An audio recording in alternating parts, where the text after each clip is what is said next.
our infrastructure is at least 100, some more than 120 years old. The useful life of some of this infrastructure is 50 to 70 years. We are way past that, that timeline and that useful life. So we are trying to address the critical issues upfront, so that we don't get into a situation where we have to carry out emergency repairs and we don't have the funds. You've seen a lot of news about different water main breaks in the Gliva system. They have a lot of resources. They can handle a lot of those breaks. Hamtramck is a small community. It doesn't have that kind of infrastructure. It doesn't have that kind of funds availability. So what we are trying to do is be proactive, keep the system maintained, and invest in the infrastructure as the needs are growing and the requirements is increasing.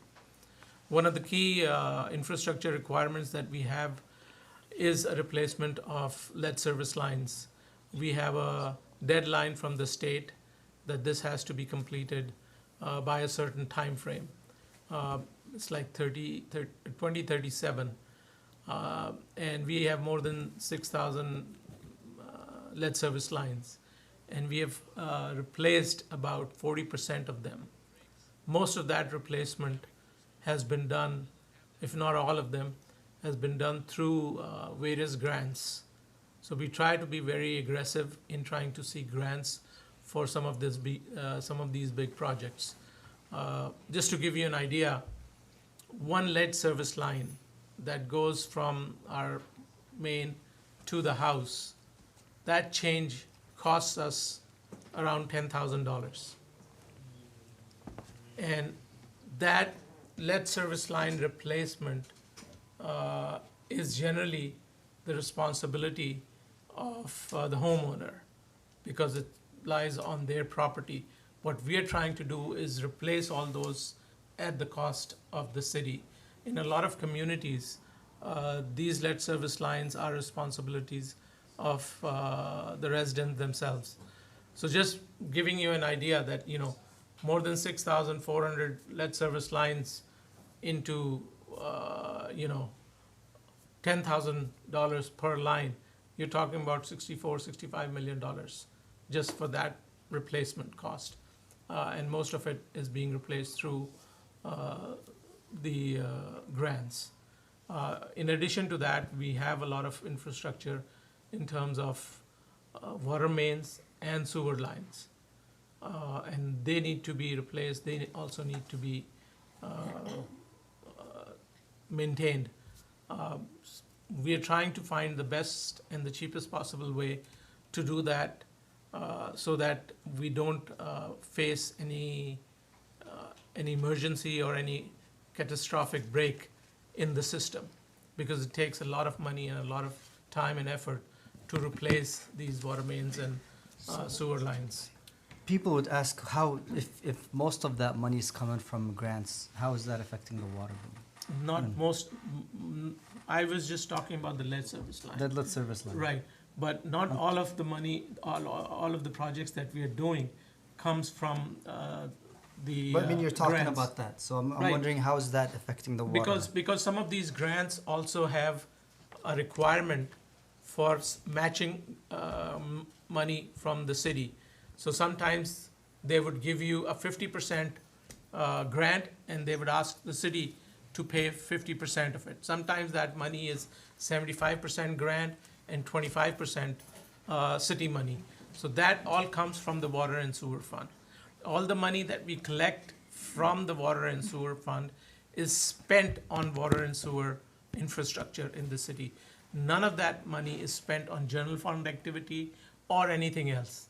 It specifically goes into running and maintaining the system that we have. We also buy our water and our sewers are sent to Gliva, which are then,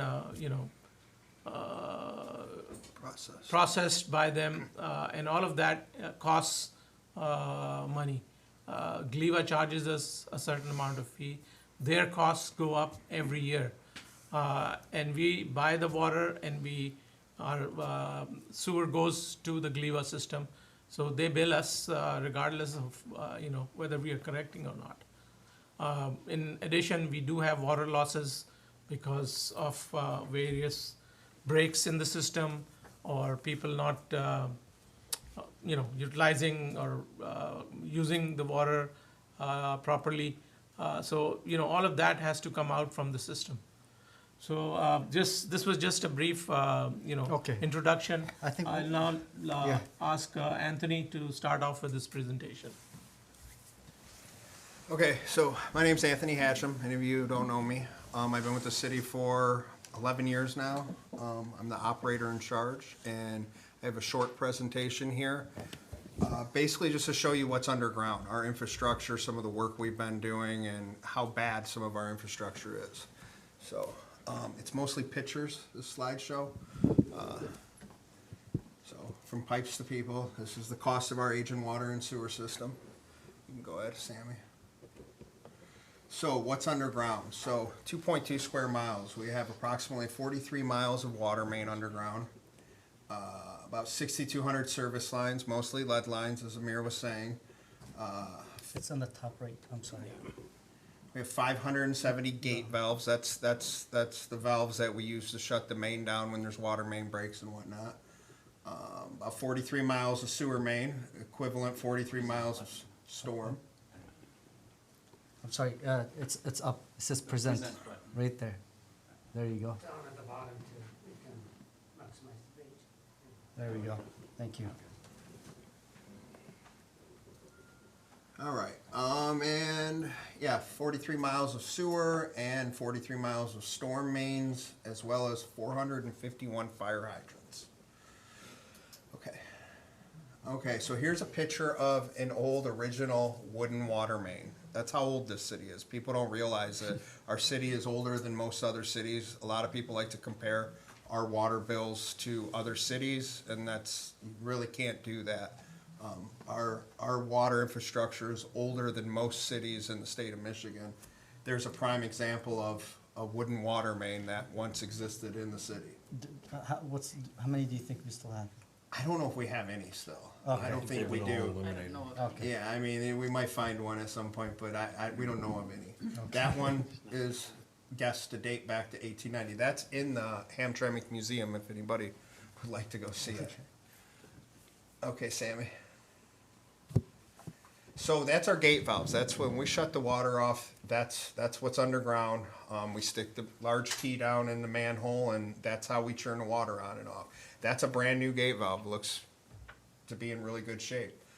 They're essential. If the gate valves aren't working properly and there's a water main break, we have to turn off much more of the area than we should have to. Typically, you should be able to turn two gate valves and isolate the water service being shut down to just a small area. But when the gate valves don't work, we have to shut down large areas of water just to do a simple repair. Go ahead, Sammy.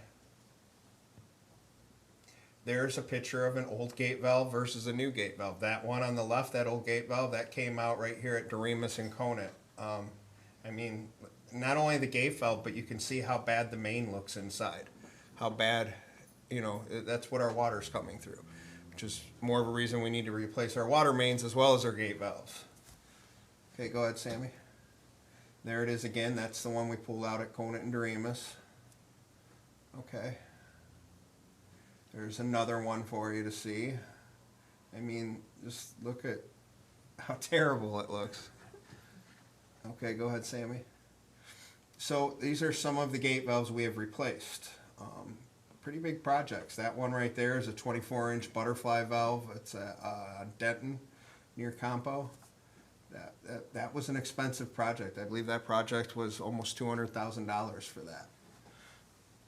Okay. Here's a couple replaced. This was just last year. We replaced these Joseph Campo while we were doing the sewer project.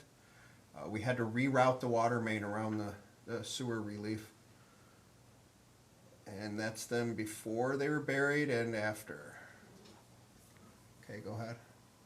So right there, that map, what that shows you, that highlighted area, if we have a water main break anywhere inside of that highlighted area, we pretty much have to shut down that entire neighborhood to repair the water main. And it shouldn't be that way. And the reason it is because so many of our gate valves are so old and in such bad shape, they just don't work. I mean, that's a huge chunk of the city that's getting shut down for a water main break. Okay, go ahead. Okay, lead and copper rule. As Amir was saying, we are mandated by the state to replace all of our lead lines. We don't have a choice. It's not something we can say, we're going to wait until later and do that. We have to do it per state mandate. Go ahead. Here's some pictures of that being done. So federal and state mandated lead line replacement. The city must replace all lead lines at our expense by 2040. That's likely to change to 2037. We're probably going to find out in the next year or so that that's going to be changed to 2037. So essentially we got about 10 years to replace the rest of our lead lines. That's at what, $10,000 to $12,000 a lead line. That's going to be very costly. Go ahead. So yeah, we about 6,000 lead lines. We've done about 2,500. I think at the end of this year we'll be at about 50%. Correct, Tiffany? I believe so. Yeah. Okay, next slide. Just another image of them replacing a lead line. It's some pretty. I mean, you guys have seen it around town. It's some pretty serious work. You know, and it's not easy. It's a big project. Go ahead, Sammy. Water mains. Almost all of our mains are nearing 100 years old, many older than 100 years. Some of them are around 120 years, I believe. They've exceeded their useful life. They typically get 50 to 75 years, and we have by far surpassed that. It poses risk to public health as well as the reliability of our service. So it's essential that we replace these water mains, and the can has been kicked for many years and we can't kick it any further. Go ahead, Sammy. So to ensure safe, consistent access to clean drinking water, we must replace these water mains. We cannot keep putting it off. Go ahead. There's an image of a water main break. So far, we have replaced 7.56 miles of water main. We have over 35 miles still to replace. A couple more pictures of water mains being fixed. It just goes to show, I mean, you can see the infrastructure's old. You guys don't see it because it's underground, but it's there and it's old and it needs to be replaced. So what's the big one and the smaller one? What's that? What do you mean? That Like last picture? Yeah. If you go back, Sammy, one more. I'm sorry. Just So you're talking about the difference in the brakes? No, the and the size, lines, the size and the line. size of the lines. Oh, well, there's just different water main sizes You depending have on. different sizes. Yeah, like, You have 8-inch to 12-inch, you have 24-inch, all depends. yeah. You know, what kind of. Most of the residential streets, I'd say, are probably 6 and 8 inch. 6 to 8 Okay. inch, And then, as you get into the main roads, they get bigger. 12 Okay. to 16. Yeah. Got it. Another water main break at Gallagher. You can see it's quite a bit of water on the street. And the city's paying for that water. Yes, not only are we have to pay for the repair, but we are paying for the water that's leaking out. The water And loss. it adds up really quick. Thousands and thousands of dollars a day for every water main break that's leaking out. Yeah.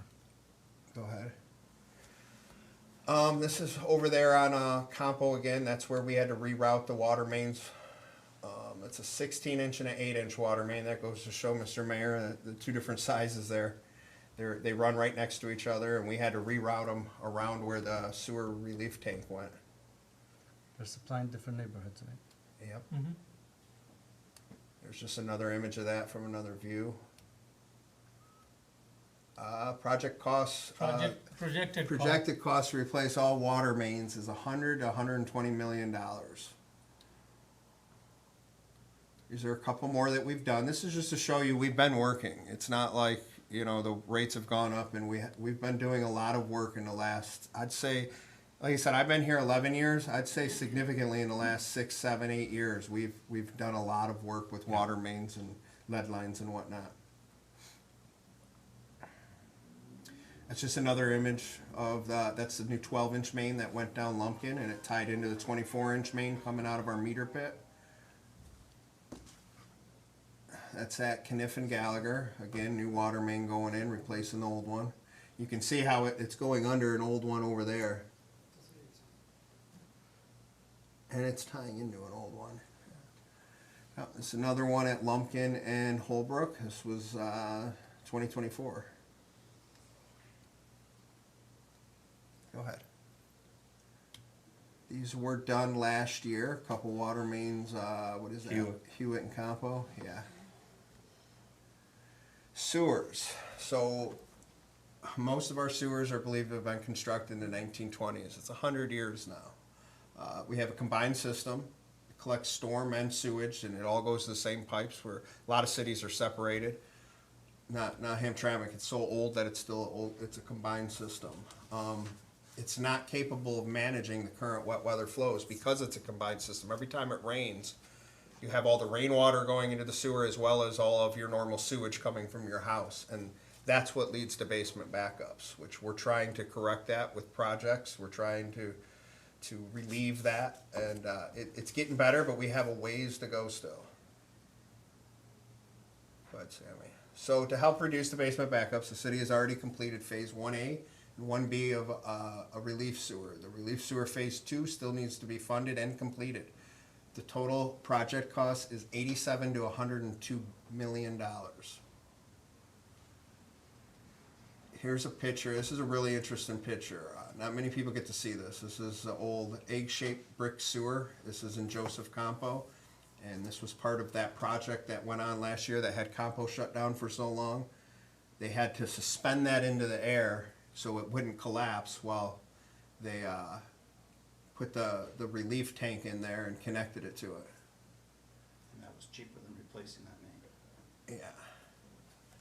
Yeah, another image of it. I mean, it's really interesting to see. Not many people get to see that. So was that replaced or That no? wasn't replaced. No, that wasn't replaced. So No, see, we put in a tank in there that was connected to this. yeah. So basically, when you have all your storm water and it's overloading our system, it can go into that tank and give you a little relief to help prevent basement backups. That's what that was. That's one of the projects we've been trying to do to help relieve all of the basement backups. Another image of it. This is what a collapsed sewer looks like. Again, most people don't see this. This is a camera inside of the sewer. It's a huge problem in Hamtramck. And it's becoming more and more common because it's such an old system, such old infrastructure. And the only solution is to either replace or at a minimum is line these sewers. And again, it costs a lot of money. It's something we can't keep neglecting. Another image of collapsed sewer. The next few images are pretty much all going to be collapsed sewer. There's 4 different ones. That one you can see where the roots are growing into it. This one you got a copper line and a gas line running through them. So those will have to be dug up and the lines moved and then the sewer replaced. How does that happen? Just happens. It's an old system that was done at that time. Yeah. Part of the problem is our maps are old, our sewer's old, and we don't always even know. have records of we where don't the even actual have our sewer records. was. Yeah, we don't always know exactly where the sewers are. So when people are putting in new lines, they don't know. There's not a way for us to tell them, hey, there's a sewer right there. This look familiar? It's your sinkhole Yeah. on Conant. This is the If we don't fix the collapsed sewers, it leads to this. This is that giant sinkhole at Jacob and Conant. Everybody knows that. It was a nightmare for us as you as well. And that's the result of collapsed sewers and neglecting the system and allowing it to continually get old and not repair it and replace it as necessary. So these failed sewer pipes are pushing us to consider the large-scale project of relining many of our sewers. This may prove to be a necessity of which the cost hasn't even been considered regarding the projected expenses we are here to discuss today. So, okay, fire hydrants. Hydrants, they're essential to our water system, but more so to the firefighters and to you folks. If you have a fire, you want to have a operating fire hydrant. Well, A lot of our fire hydrants, again, are over 100 years old and they don't work properly, or at all sometimes. This year, we discovered on, was it Trowbridge? It's Yeah. Trowbridge, I think 4 or 5 hydrants in a row didn't work. We had them all replaced. That's expensive, but we had to. Had there been a fire on that block, it could have been very bad. Sometimes these fire hydrants, people are not careful driving and they keep breaking them. And we had to, we end up replacing them whenever a car hits them. So that's another cost, people. The person's insurance does not cover that cost? If we catch them. If we If we catch catch them. them. If we get a police Yes. report, we go after Yeah, them. but Yes. but the problem is majority of the time people hit it, break it, and then Makes it- They drive drive away. away. Yeah. So yeah, we have approximately 450 fire hydrants, 451 to be exact. Most of them are very old. We continue to find many of them are inoperable. We have been working hand in hand with the fire department, and we have been changing them out pretty aggressively. But it's expensive once again. But it's something that has to be done. We cannot, we can't stall at that. I mean, for the safety of the residents, for safety of the property, it has to be done. We have to have operating fire hydrants. Go ahead. Just some more pictures just to show you that we have been replacing them. What's the percentage, do you know, of fire hydrants that have been replaced, and how many do you think still need to be done? I don't know. I could find that out for That's a you. good question. Yeah, I mean, I would say if I were to just guess, I mean, maybe More than 20, half. 25% have been replaced. Okay. More than half need to be still. Well, I'd say more than half are outdated. Oh, yeah. And we're trying to Okay. aggressively, Yeah. And what's the cost on that? Cost on one hydrant, It's typically $7,500. yeah. about $8,000. That's just the cost of the Right hydrant. there, $8,000 to $10,000. Yeah. Each hydrant we replace costs the city between $8,000 and $10,000. And that's it. Okay.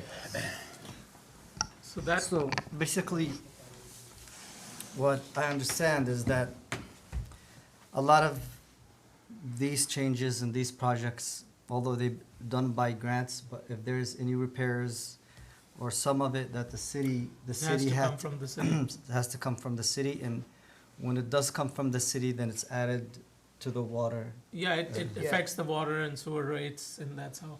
Well, and let me say, like those fire hydrants, I don't think any of that's coming from grant money. I don't No, think that's that- coming none of from the that water come- and sewer fund. Yeah. And likewise, a lot of this stuff is coming from grants right now because we've been so lucky to receive these grants.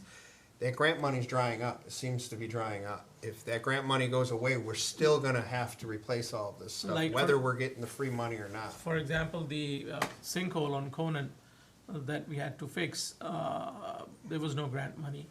How much And- did and that cost? That cost probably a little over 100,000. Okay. But the thing is, all of these emergency repairs, they will have to come from the water and sewer fund because you're not able to arrange for grants or any funding when you actually need to fix it.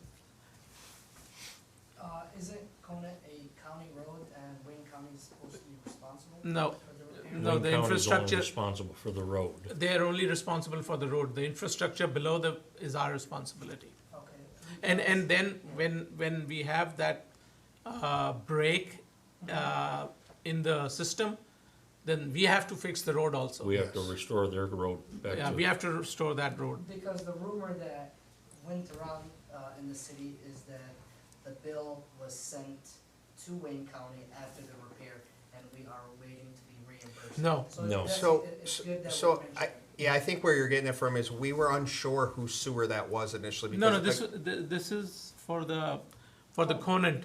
Yeah, no. The sinkhole. The sinkhole. No, well, at first, we were unsure whose sewer that was because we don't have the maps.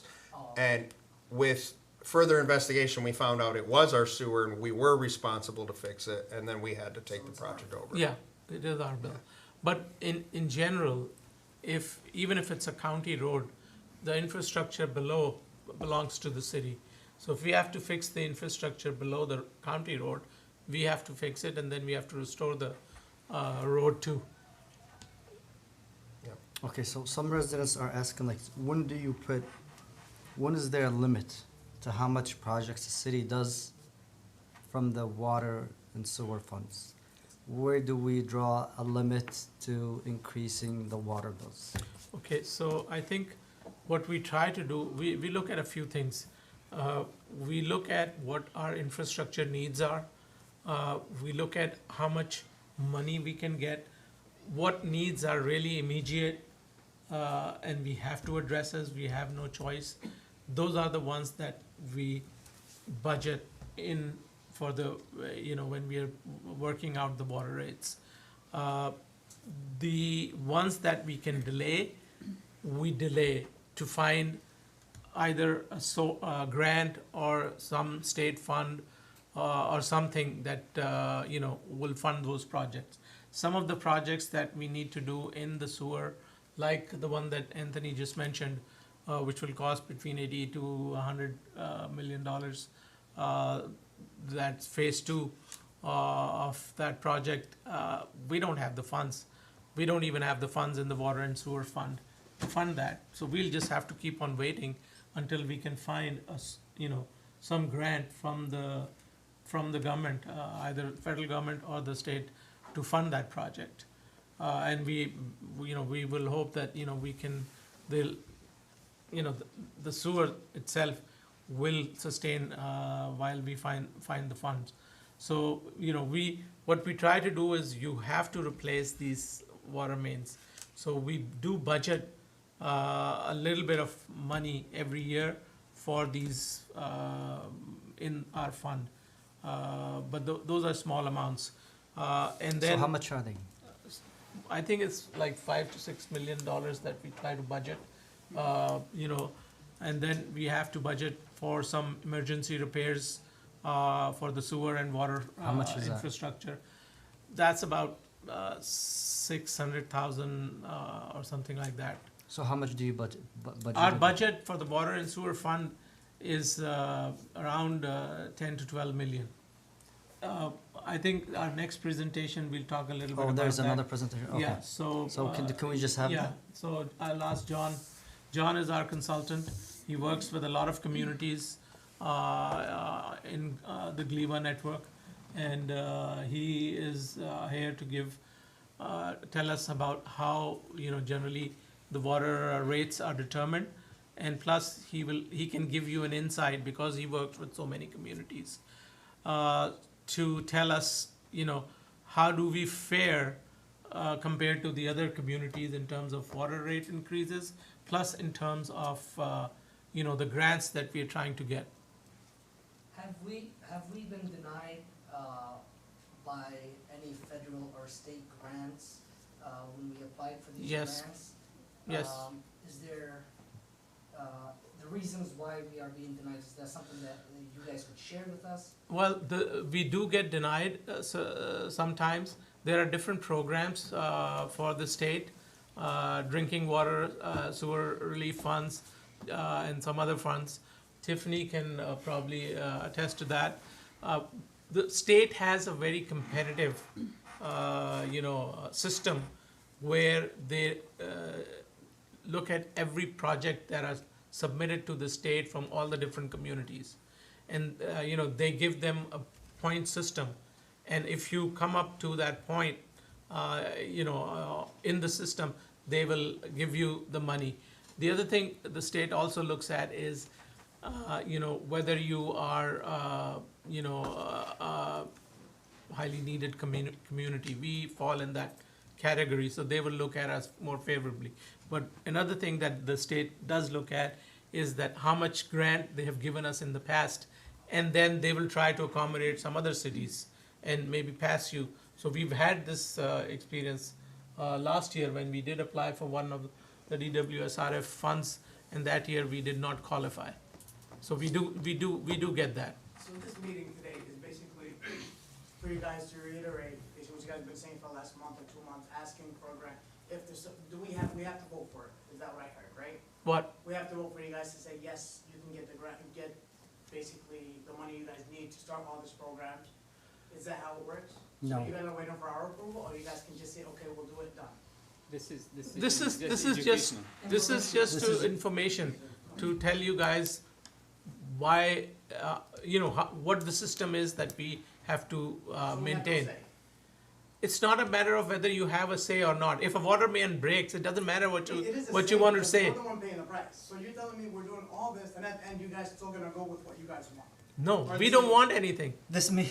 We don't want You're not anything. doing a good We, job of it. That's what no. I'm trying to find out. First We- off, we have a duty to make sure you have an operating system. Okay. Whether you want it or not, we have a duty, a legal duty to make sure our water system operates properly. If we don't do that, we could be held liable for not keeping the system up and running. It's just a waste of time. You guys are telling us we're gonna do this needs to be done, if it needs to be done, just do it. And No, then we're we just don't- trying to explain This to is you. not for a project. This meeting is a town hall meeting for information on how the breakdown of the water bill. Like, for example, why does it increase? What's the reason? What's the cost? It has nothing to do with a project or any upcoming application on any grant. Okay, regardless of this meeting, if we didn't have this meeting, let's say 3-5 months from now, you guys go ahead and approve this, you guys get paid by. There's grants, nothing this to 50%. approve. No, there's nothing, So Yeah, you there's- guys gonna do it regardless? This isn't Doing about a what? project in particular. Doing what? I Yeah, don't know, the thing you said, grants, we get half of it. The other half Now, comes we're from just the- explaining all the grants we've been getting. There's nothing just to trying to approve provide or information. application. There's nothing. I'm trying to understand. This is just an information session on the water bills. Why does it go up and down? I think what he's doing, based on, there's been chaos within the community. Exactly. And it's, what's said is a lot of false information is being, And that is, spread around. that is Yeah. what we're trying to address, Yeah. to today. give Yes. give you an idea about what is facts, what are the realities, instead of, not addressing the rumors.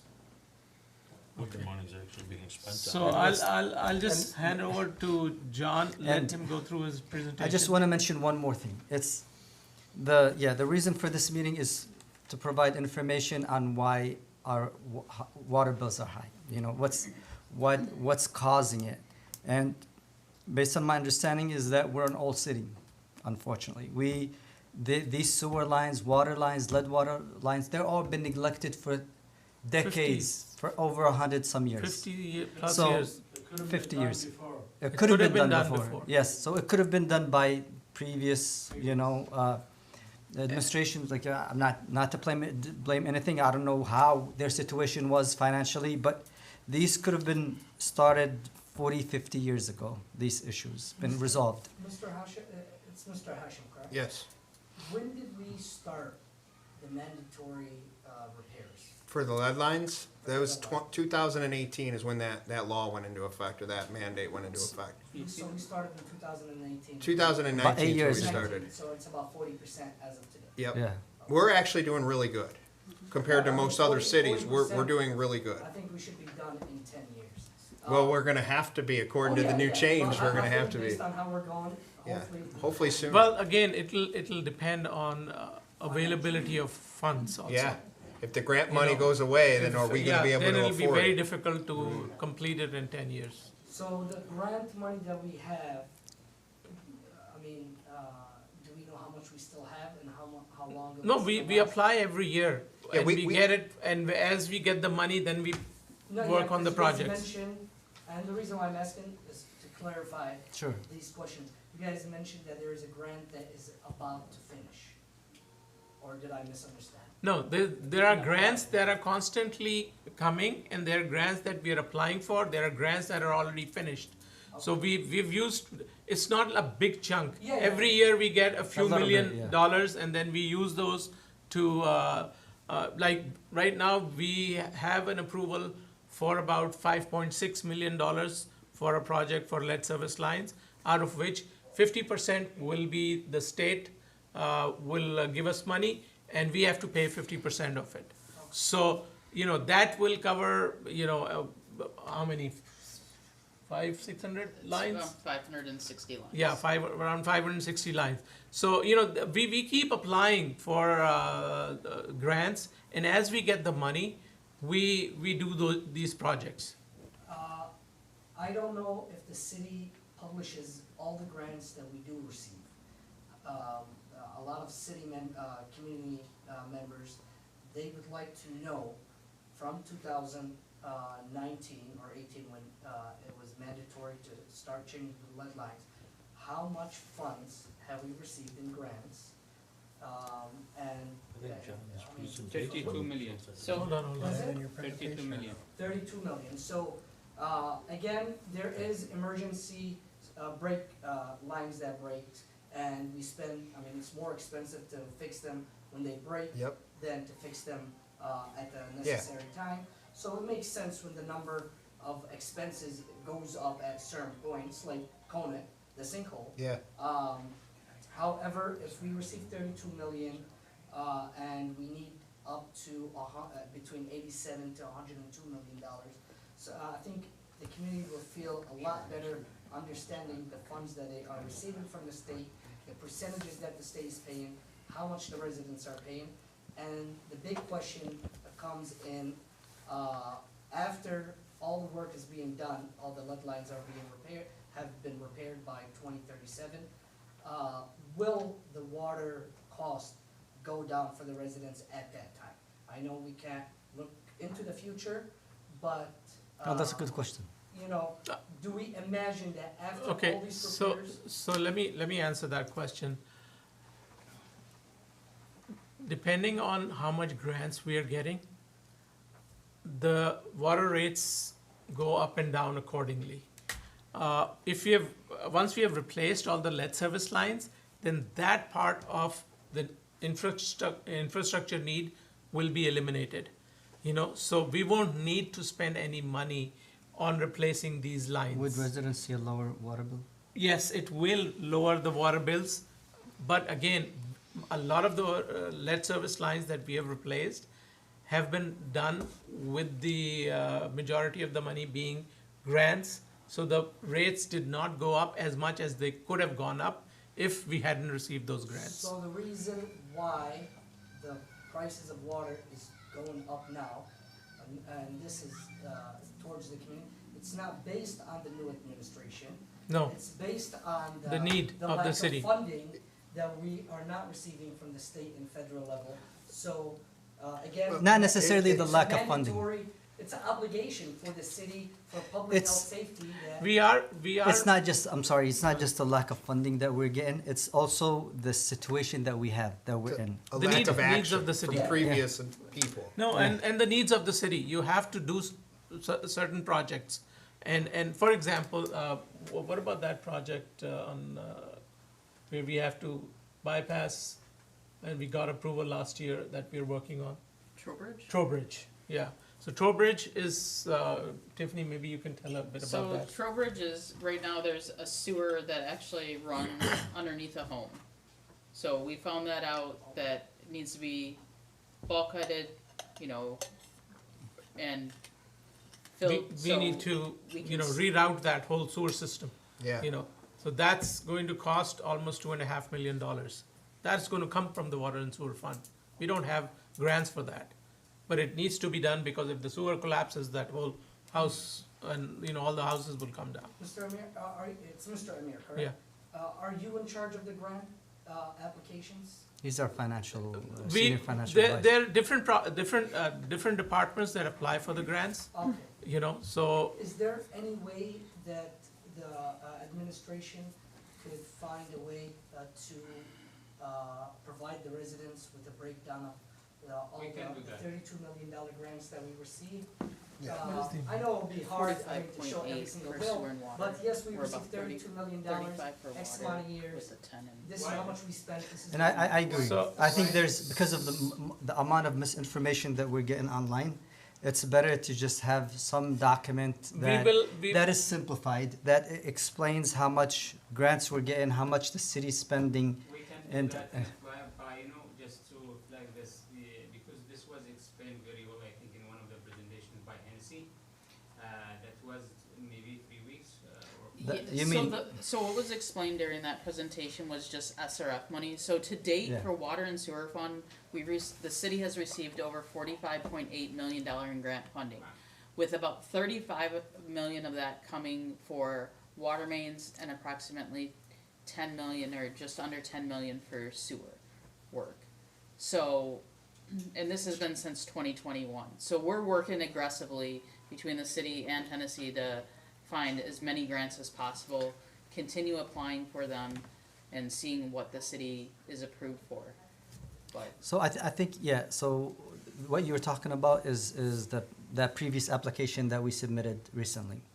And what we want to do is just kind of have a summary for people to understand, something with graphics to show, okay, the city has received that much grants, the residents were only responsible for that much portion, and things like that. So that way, because people are coming up with their own different kind of stories on this, and it's the reason why we're here. Can we go into that second presentation? Yeah. Some of this will be explained Yeah, in that. real quick though, I'd like to clarify something. He said we had $100 million we had to spend. That was just for sewer. We had another about $100 million for water and another, what, 60-something million for lead lines? Yeah, So it was so about that's- $260+ million. So Fire the, hydrants. so the 87 to 102, that is just. That was lead just, line. that was, no, that No, was that's sewer. sewer. Sewer. And then there was another about $100 million for water mains, Okay. as well as about $65 million for lead lines. So you're looking at just under $300 million needed, just for what we know is So needed. This is basically, just what we know. that's what we know, but we gotta know that we have residents that are concerned that can't just say, okay, fix everything and we'll pay all that water bill. You know, we have to set a limit. We We are. have to have a threshold to where, okay, you know what, let things break loose if they're gonna start having $250 bills a month. First of all, this whole all these projects will take decades to finish. They cannot be done in one go. You know, it's a long road. You know, what we are highlighting right now are the requirements of the city. We're not saying we'll fix it tomorrow. It is going to take 20 to 30 to 40 years to fix this. So the cost will be spread over the next 30, 40 years. It's not happening tomorrow or in next 5 years. We don't have the capacity, we don't have the money to do all of that. And can you imagine if we try to do everything, the whole city would be shut down. Yeah, yeah. Because we'll have to dig up everything, you know? But So it yeah. has to be planned in a very methodical way with a small portion of the city. We have to shut down, you know, a small portion of a road to do one project, then move on to the next. So it's gonna take a long time. It's not gonna happen So right I away. think what they're saying is that there's so much that have been done in the past 8 years than it has been in the past 80 years, previous 80 years. So with infrastructure updates. So, and that's why we're starting to see increases in water bills. But the thing is, people are, you know, here on limited income and they see can those understand. water bills and we just gotta make sure that Well, they don't increase another thing significantly. which John's gonna probably go over in his presentation, it's not all us. We buy our water, Yeah. and the water rates that what we're paying is going up as well, Yeah. which I believe John's John- gonna explain. John, I Okay. think if you can start with your presentation. Sure. So, Seven. I'm John Kazor with Municipal Analytics. I've been working with the city for about 7 or 8 years, on and off, looking at the rates. And I appreciate you guys coming out tonight. I know this is not entertainment. This is mundane stuff. But I'm glad you're here trying to understand it, and we're trying to explain it. So, just, this presentation? Yep, I'm ready. So we can go to the next slide. So I just want to talk about rates in general, and I'll preface this with, this is all math on my end, and I'll explain the math. But it's driven by a lot of different numbers that we have to put together. So when we have an enterprise fund, a utility, it's run like a business. So the water and sewer fund is actually a business fund of the utility, and as you know, if you're running a business, you have to cover the costs. And it's the customers that pay for the goods and services of that business. So that's what's happening. The customers of the water and sewer system, which are the residents and the businesses of the city, pay for the cost of the system.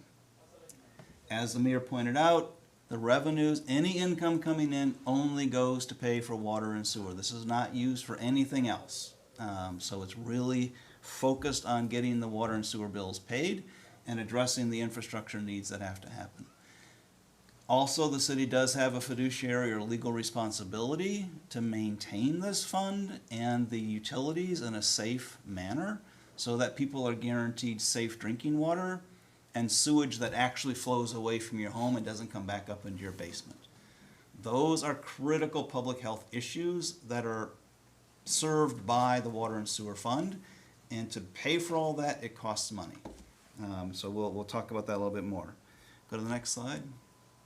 So the budget is the operating budget, and I'm going to explain. There's the operating budget, and then there's the capital budget. So the operating budget is about $11 million or so. About 10 million of that is fixed costs, which means it doesn't matter how much water or sewer is flowing through the pipes.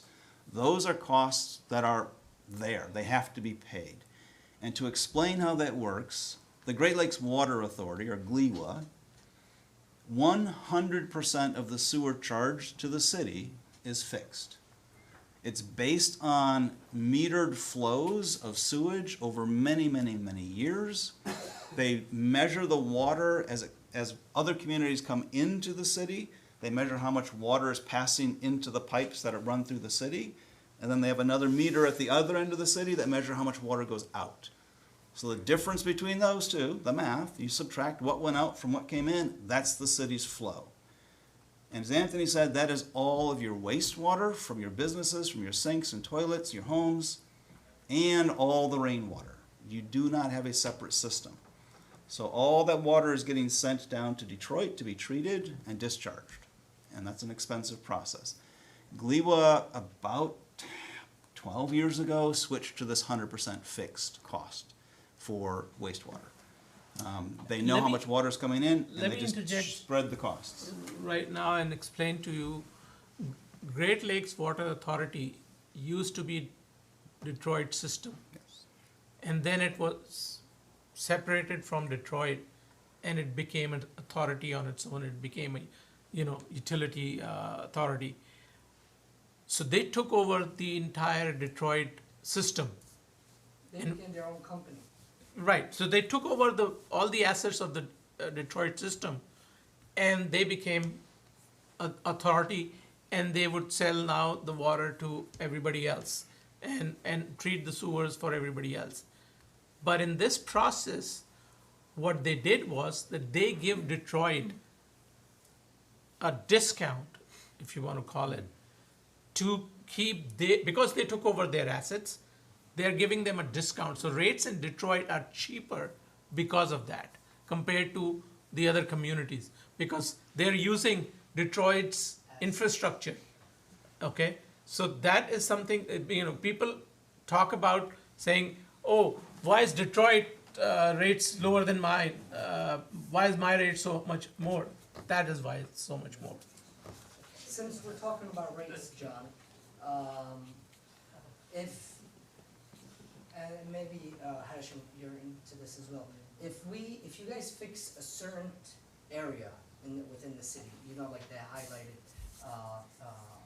picture that we had, will the cost go down for that area? No.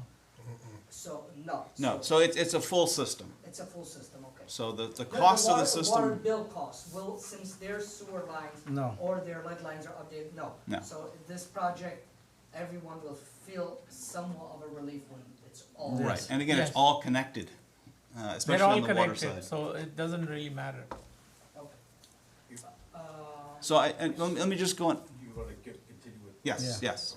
I wanted to say that one of the issues that the city is facing, and this is part of the math, is Hamtramck used to have a number of large industries, food processing, the prison. Those have left. All of the money that those businesses were paying for all of the water and all of the sewer, they no longer pay it. The costs did not go down. Cost remains So the same. if you think about math, you've got a big numerator, and if you make the denominator smaller, the answer is bigger. So the residents are paying the price for. Exactly. Yeah. So part of the solution, and I know the city is working on this, is economic development.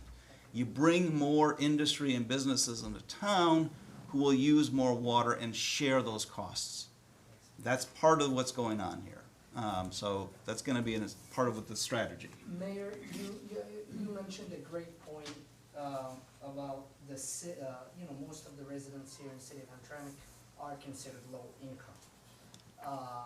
And you also mentioned that there is where we draw the line, okay? Because every dollar counts for these families. If it's a family of 4 or 5, or families that are continuing to grow, a water bill that is reaching $250, $300, you know, the extra charges were their groceries, were their electrical bill, and you guys already know DTE is boosting up their charges every season.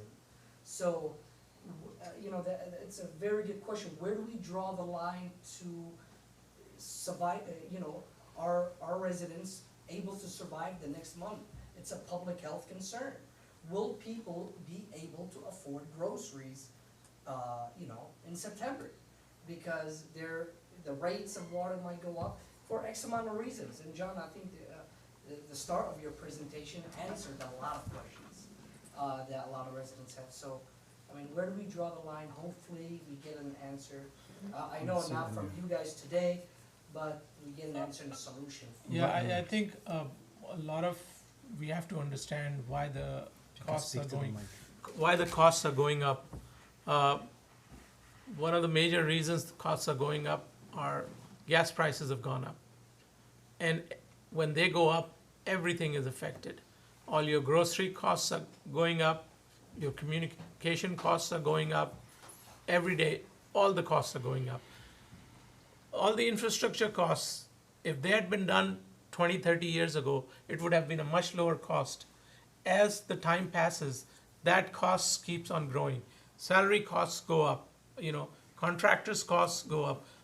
You know, so it's a spiraling But thing. I think what he's trying to say is, okay, if we have so much still to do in our city, how do you set the budget for the next year on how much We're gonna would be? talk about it. To be honest, I think he answered it. Okay, so And I let's think- continue I then. think it's neglect. I think, okay, I think, Neglect, you know, piled up for the Okay. past administrations, and Yeah. then the residents of today, which is the new generation, I think, is getting all the hit, where if it was smooth for the past 20, 30 years, 50 I don't years. think anybody will be complaining, yes. so, I mean, Okay, so we'll continue with the presentation. Let's right, let's so- leave the questions until after, but I think some of the questions will be answered by this presentation, so go ahead. So just on the capital side, I said there's the operating budget and the capital budget, potentially spending $25 million next year, but that's really dependent on whether you get grants.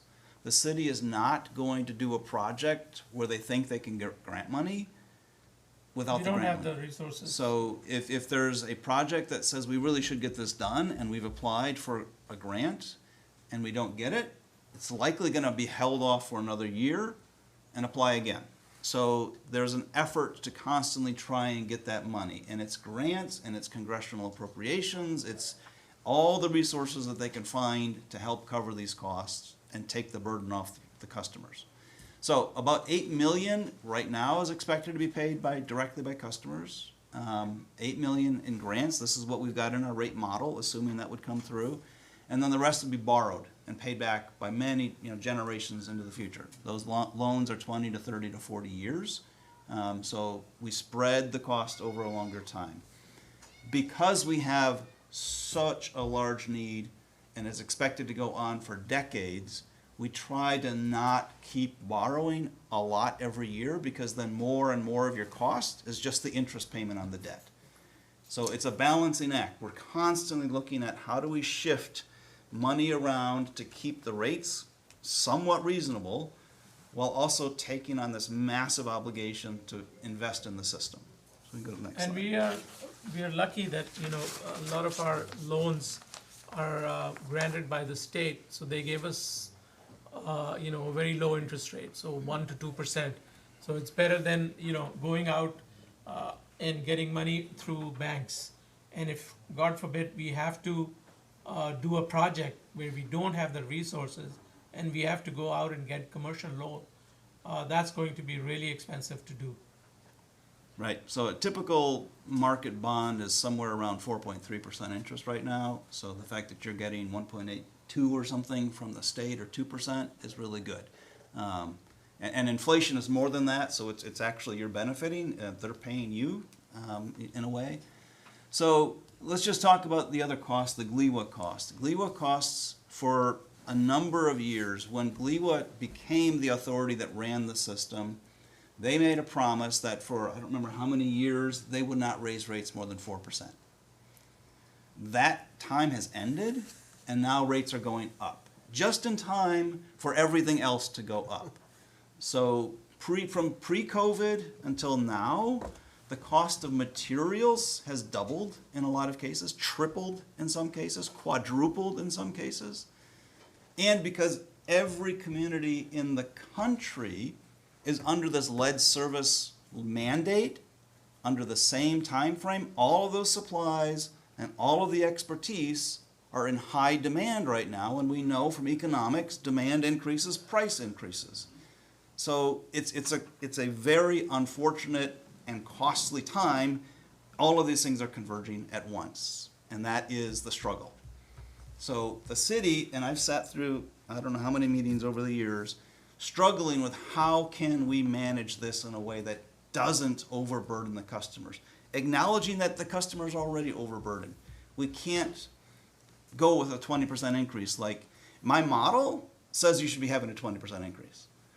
But I'm recalculating, saying let's pull it down to get to something that's not that. So we want to be as low as possible. We don't just run by the numbers. It's always what can we do to adjust this? How can we manage cash? How can we manage debt? How can we manage grants? Can we get cheaper projects? This is all part of the equations. How much we can delay the projects? And delay, yeah, forestalling projects to push them into the future. But as we know, there are hundreds of millions of dollars of projects that need to be done. And these are, if they're not done, there are consequences. Your water will be unhealthy. Your streets will collapse. This is stuff we're trying to avoid. And of course, when I work with other communities, we've talked a lot about the grants. You've gotten tons of grants, far more than any other community I've ever worked with.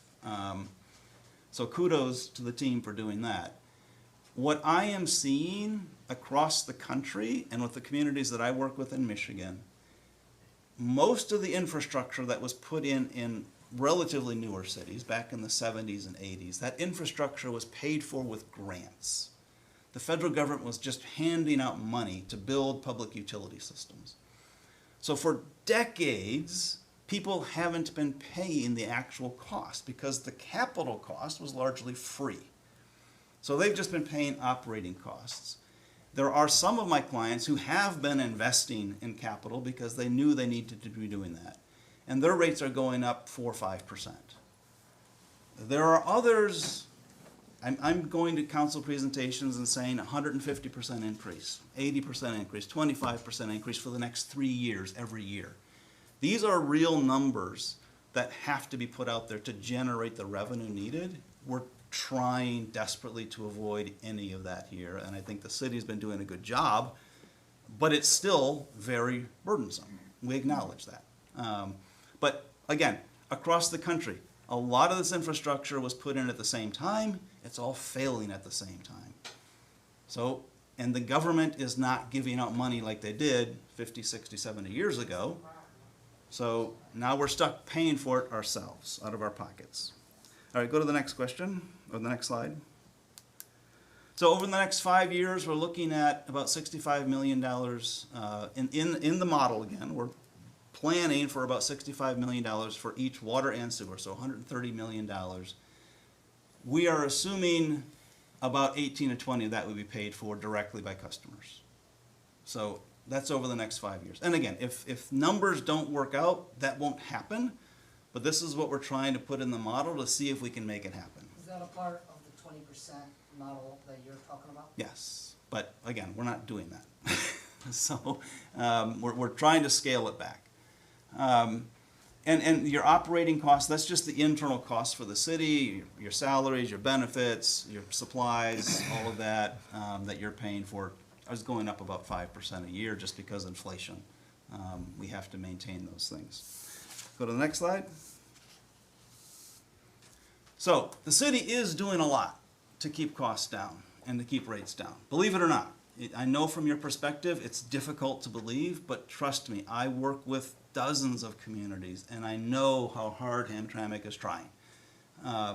So the ways that you keep costs down, you fix the leaks because like we said, if there's a leak, Glee was billing the city for that water, but the city's not billing any customers for it directly, so that cost just raises the cost for everybody.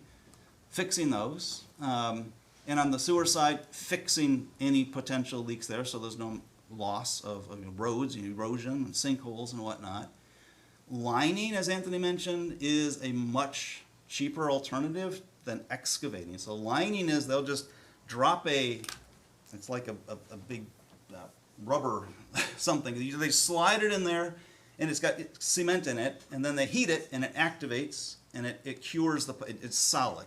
So it completely replaces the inside of that pipe. And that's a much cheaper way than digging up the whole street and having to replace everything that goes with that. So they're doing that as much as they possibly can before things collapsed. And we see the picture of the brick sewer main. If you can imagine, that sewer main was laid probably 100 years ago. Over. By hand, and it's still in service. And rather than ripping it up, put a little saddle around it, cradle it, and then fill it up and put it back down, and then line it. So you've already got a hole there, we just need to get some fresh cement in there. So that is a much cheaper alternative, and they are pushing hard to do as much of that as they can before things collapse. Because once something collapses, you have to dig it up. There's just no other way. We've talked about grants again, aggressively seeking grants. Hennessy has done a great job, that's the city's engineer, trying to find money from whatever source they can get it. And they've been pretty successful. And I mentioned the economic development, new connections, new customers, you spread the cost over more customers. And then finally, we got one last slide. The rates are looked at every year and updated. So we're doing this to be proactive and to understand where we can pivot and where we have to make an investment. So this is all very intentional. There is no, let's just wing it and increase it. No, there's a lot of work that goes into this. Meeting with the engineers, meeting with the finance staff, listening to the billing customer, the data. We're looking at all of that information and trying to figure out how we can fund what you need at the lowest possible rate. So that is happening. In terms of next year's rates, if they're adopted, we're looking at a typical residential customer going up $12 to $20 a month. So that would be the cost A month, increase. not per month. No, not per month, a month. A month. Yeah. There's a Yeah, difference. same thing. Yeah, no. Per month, that means every So month if it's you- increasing if you- 12 Oh, times. no, a month. A Okay, month. Yeah. Not 20 this month and 20 next month, yeah. No, I think sadly, Mr. Amir, yeah, you mentioned that the burdens accumulated over the past, I think, 10, 15, or 20 years, and it's hitting everybody today. 50 years. Yeah, so, 50 years. but a resident asked a very good question. So, if we're supposed to be done by 2037, 2040, and then by then, if we worked on things started 2019, if we reach the time of replacement for the new pipelines, I think it would be easier and more cheaper at that time to replace and to improve the infrastructure, correct? Yeah, so that's exactly what we're trying to do. 2037 is just the deadline for the lead service line replacement. Lead service line costs of all the lead service lines is around $65 million. Our need for the water and sewer combined infrastructure is almost 300 million. So we still have to invest that additional 200, 220, 250 million in the water and sewer infrastructure. And like John said, we will try to make sure that we make the impact on the residents as little as possible and do only the projects which are absolutely necessary to ensure that we are not able to reach, the rates don't go very high. You have to keep in mind that GLEVA increases their rates every year. That has to be passed on. When did the promise, John, end for believe was. I think it was a couple of years ago. 2 years ago, I think, yeah. Yeah, Okay. yeah, so, I think that's gonna help a lot of residents. I mean, today's informational session, I think will conclude a lot of chaos. And I wanna say, I told you the sewer is 100% fixed bill. On the water side, 60% of the bill is fixed. So only 40% of the bill, which is about, I mean, it's not a large portion of your budget, is variable. So that's gonna change based on how much people use.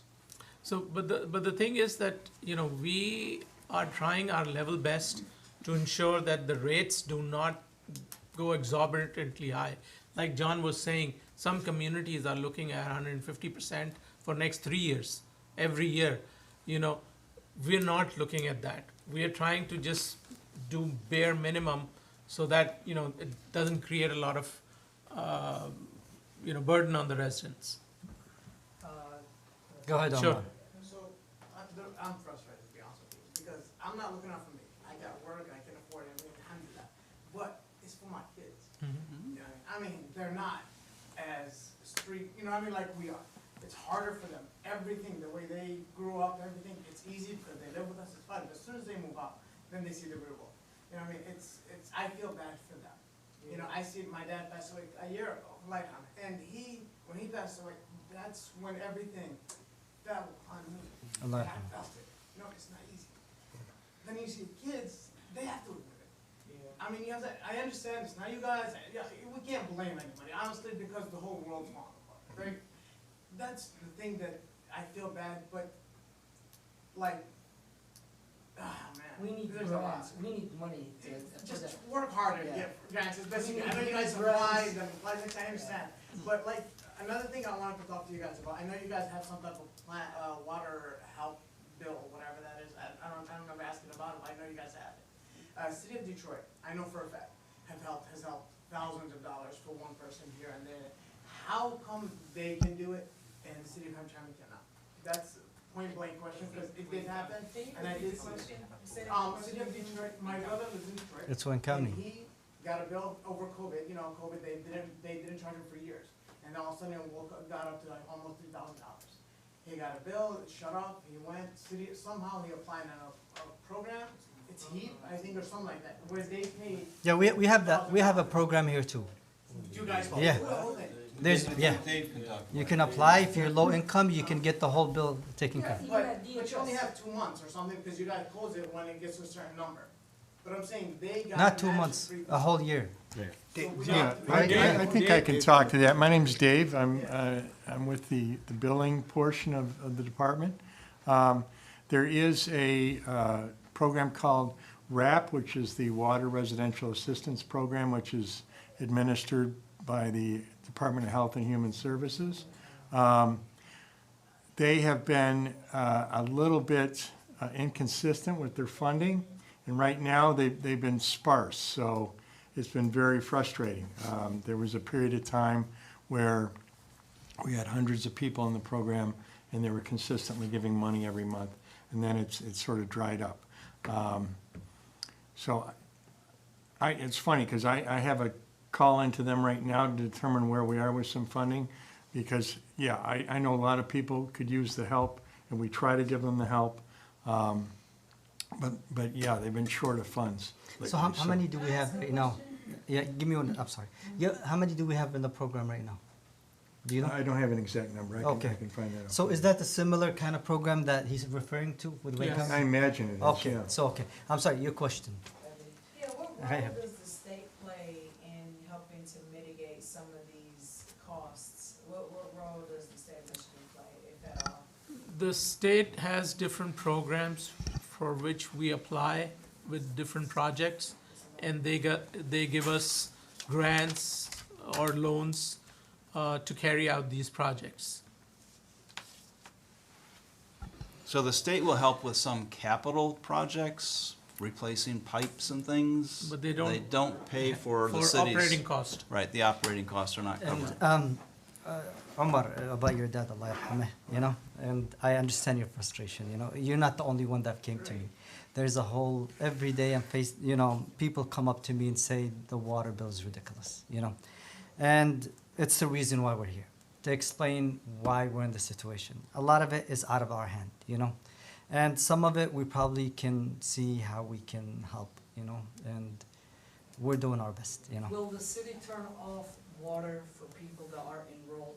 It's Dave, correct? Yeah, If people that are enrolled in the RAP program or are trying to apply very soon, but there's lack of funding, will the city of Hamtramck turn off people's water if they are not able to pay for it? Because, again, I think the title of this informational session is public health. You know, it's all about public health. And so, if somebody's water is turned off, that's a public health risk. Will the city be able to afford to help certain families and certain residents by not turning off their waters until, you know, their situation gets improved? I know it's a very sensitive question, but I think a lot of residents That's fine. would love to hear the answer. yeah. I can speak to the portion where we have a contract with RAP, with the Water Residential Assistance Program.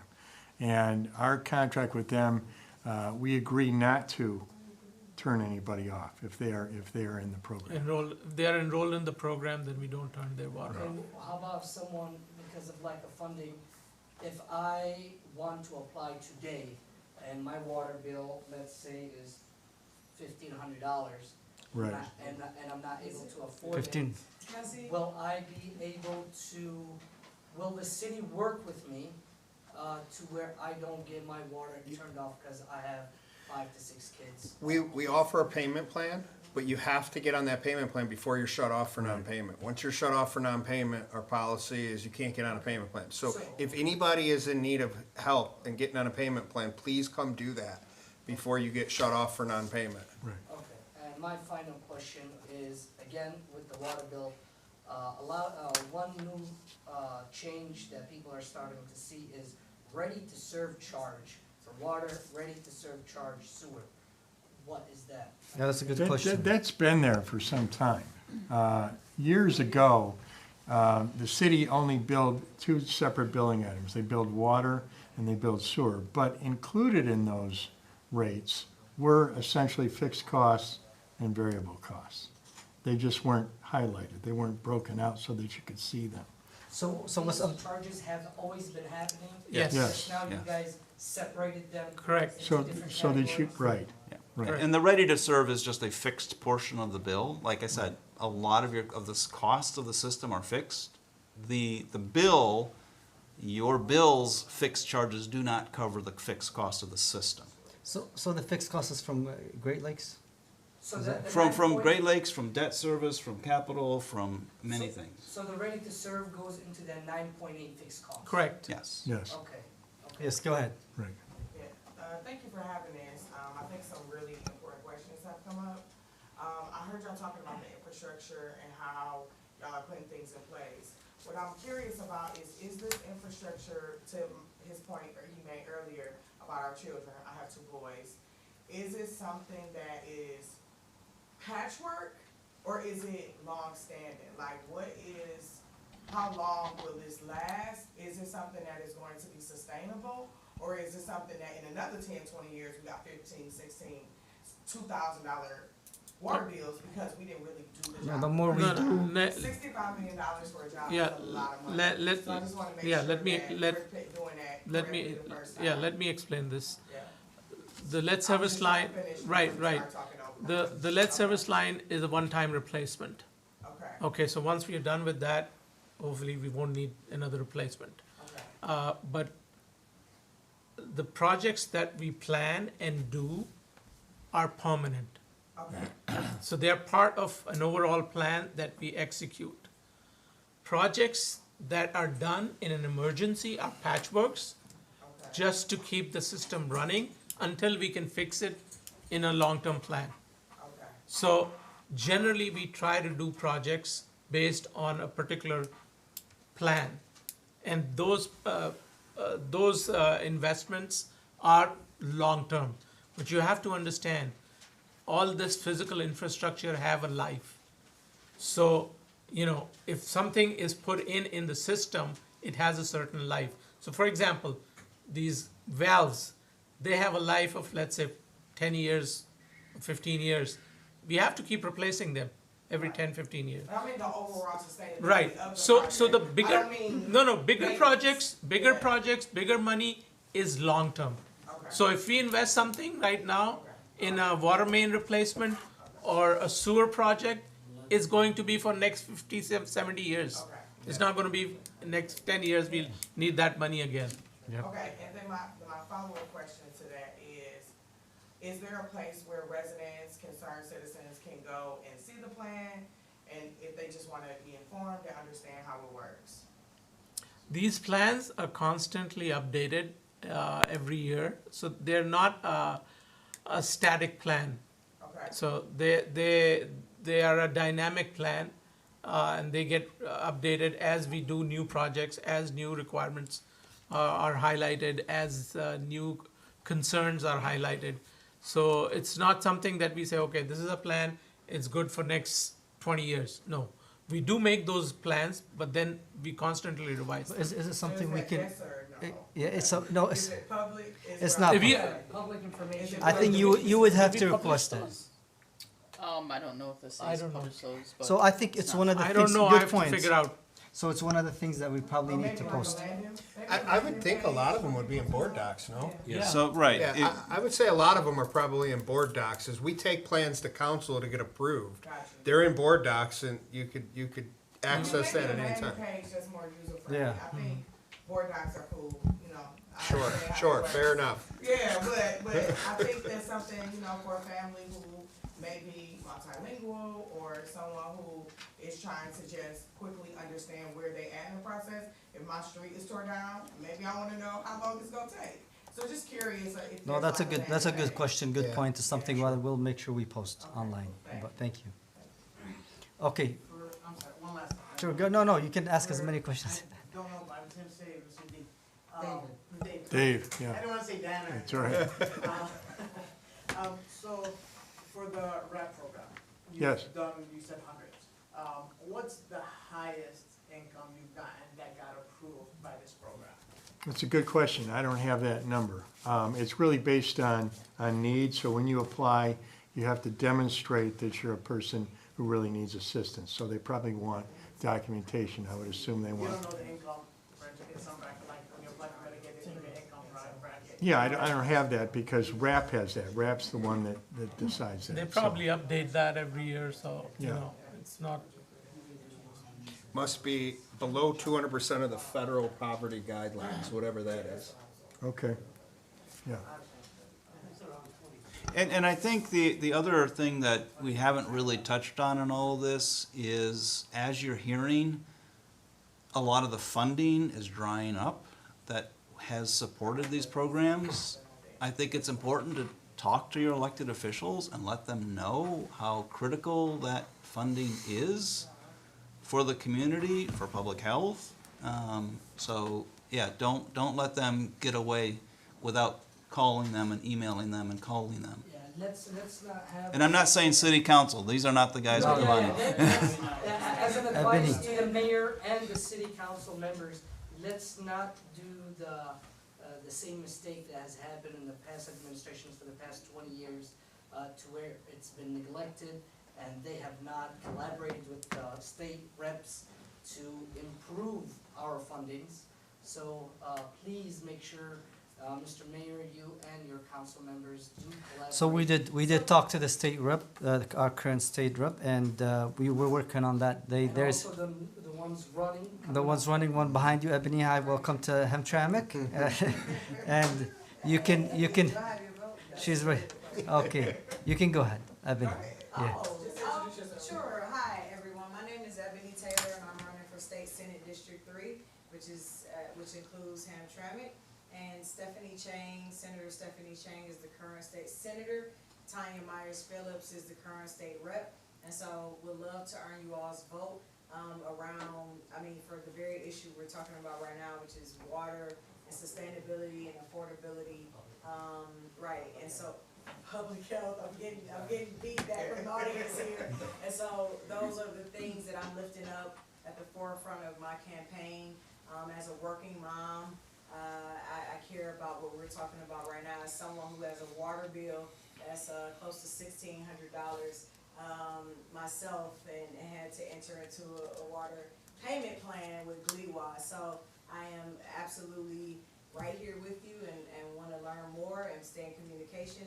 And so please vote for me on August 4th. So you'll support Hamtramck with I the grants? absolutely wanna support Hamtramck. Okay. And everyone in this district, and then after this district is taken care of, the entirety of the state of Michigan, I believe All right, that we we got- all deserve a more affordable state. Okay, we got you on record. Was that good, man? Did I do good? Okay, good. You did good, thank you. Another resident is asking a question. So he recently had his water meter replaced in April. Okay? After the water meter was replaced, That's a good he was question. told that there is a X amount of usage amount that was not added in previous bills. So the usage was then added and put into the bill in April. So the bill that I'm holding now is for $1,536.68. It sounds like, is there a large usage amount Yes. there? Yeah, That's so $1,300 was undocumented usage from previous bills. Undocumented, okay, so the process is if we're changing a water meter, okay, and it's an old meter, okay, if it's been underestimating for quite a period of time, when we change that meter out, you're gonna have a large difference between what we have in our system and what's on that meter. So in other words, if you're using 10 units, just to keep the math simple, if you're using 5 units a month, okay, or you're being estimated at 5 units a month, but you're using 10, okay, but we don't know that because the meter transmission unit isn't working and it's going based on a prior 2-year period where we're taking an average, a moving average, okay? So my point is that when we change that meter out and we see that difference, you're gonna get a big difference in usage. But it's normally, in a situation like that, it's over a period of years. You know, we try to change these meters out as soon as we can, but it's a very lengthy process, an involved process. We have limited staff. You know, we realize how important it is. It's one of our priorities. But at this point, we have to do what we can. So years ago, the council said, in these situations where a resident gets hit with a really large bill because of this meter change, we don't think it's fair. And the city said, we understand. What do you want to do? And the council said, well, let's give them a credit. Can we give them a credit? And they agreed on 60%. Okay? So normally that's part of the bill when we change that meter out. I'll put a 60% credit of that bill. So what they get, I'm sorry, of what bill? The On the cost water of the bill. Yeah, meter? Yeah. so is that where it says 60% credit, water Yes. / council? yes. So this resident did not get his 60% credit. Oh, so that's not your bill? Well, then maybe it's not a meter change, maybe it's a leak, I don't No, know. it was a water meter that. Yeah, why don't you bring me the bill? And then I can tell you. Or you can come see me and I'd be happy to explain it further, but I'm trying to give you the theory behind it. That's April. I know we're 2 months later.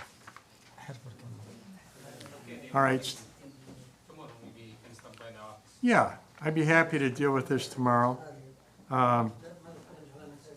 This is actually not the correct bill. What is it? This is the bill after that period because it's not showing me the usage. It's not showing me the usage for the period in question. Okay, I mean, like. It's showing me the usage the following month. So the city clerk, like he said, tomorrow. So he can stop by tomorrow. Yeah, I'd be happy, But like, I'd be happy to address this, okay? so, just for clarifications, if there's a water, meter replacement, Right. does the cost of the meter goes onto the resident if it's If it's an old meter, then no. an old meter? If it's an old meter. If it's a newer meter and it's a result of neglect, or it's frozen, or there's tampering or something, then, but So that's do done on a residents- case-by-case basis. How do you go about changing the meters for residents? How do you determine when to replace them? Does the resident has to come here and report an old meter, or do you go by a plan? That's very helpful if they do that, because they're getting an estimated bill. But we also work off an estimated sheet. Like I said, we've been trying to change these as often as we can. And Okay. we have plans to do it more aggressively coming up. Yeah, But- so I had one resident that, excuse us, guys, if you can. So I had one resident that came to me and he did a water meter replacement and his bill significantly went down. Okay. So I think if there's any resident that has an old meter and they're seeing large bills, then to come and request meter replacement. Well, and the bill will say E, it'll have an E for estimate on it, so. Okay. We're happy to. Any other questions from the audience? No questions? Thank you very much. I think you got John, Mr. Hashem, David. No, I thank you all for coming out. Yeah. So thank you all for coming out. Appreciate it. We usually get a lot of complaints online. Not a lot of them show up for questions, but I appreciate all of you that came out, and also the people online watching right now. Also want to thank everybody that came to answer these questions here around me, city officials, and Greg here for recording, and just thank you all, to all of you. Thank you very much. Thank you.